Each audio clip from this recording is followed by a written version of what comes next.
Oui, bonsoir à tous. Vous me connaissez tous, n'est-ce pas? Eh ben, on va mettre un petit peu de lumière pour qu'on voit mieux. Voilà. Donc, je suis Pierre Amadoff Le Bihan, gendarme auxiliaire, toujours en activité, mais en tant que bénéficiaire du RSA, suivant l'article 61, je crois, et des poussières. Je ne me rappelle plus des alinéas et puis des modalités. Donc je suis tenu par obligation, donc je suis obligé de servir l'armée française et la gendarmerie française. Donc j'ai une information très importante à vous diffuser.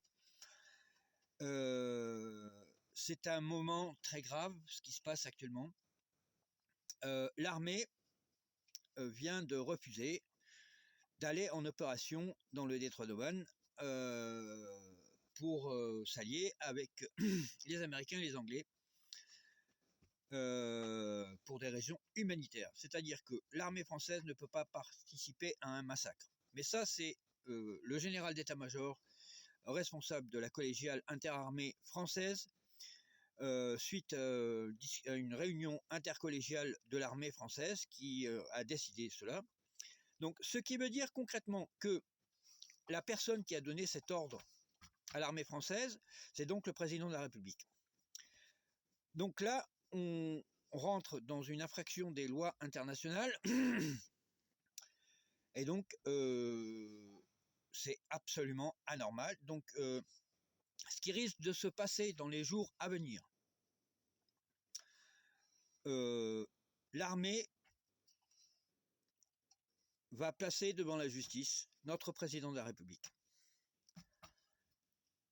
Donc c'est tout ce que je peux vous dire pour le moment, je n'ai pas le droit d'en dire plus. Donc il y a de forts risques que monsieur le président de la République, Emmanuel Macron, soit placé aux arrêts très rapidement. Donc c'est une question de jours, je ne sais pas, ça va dépendre de l'instruction du dossier. Parce que là, vu le nombre de plaintes pour participation active à un crime contre l'humanité, je ne m'étendrai pas sur toutes les plaintes, sur tous les motifs.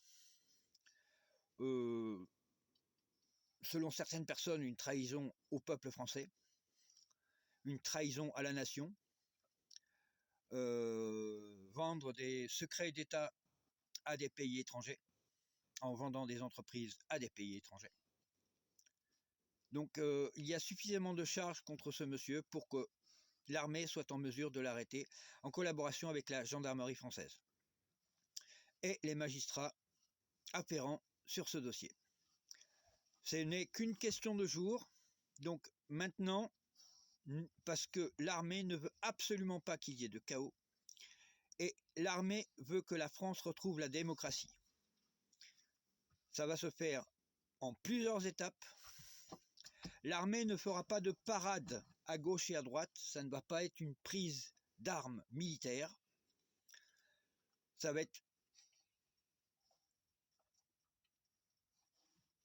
d'autres éléments qui vont être faits par les gestionnaires de l'armée, c'est-à-dire les généraux, une collégiale élective, et non pas une collégiale légère, de façon à ce que l'armée et la France puissent retrouver enfin la démocratie et que l'on puisse sortir d'une dictature et qu'on évite de rentrer dans une autre dictature, vu la montée du nazisme en France. L'armée ne peut pas se permettre, l'armée française ne peut pas se permettre un nouvel État nazi. Et tous les éléments sont là, concrètement, pour qu'on arrive à un État nazi. Donc, et l'armée se refuse à ce qu'il y ait une dictature en France.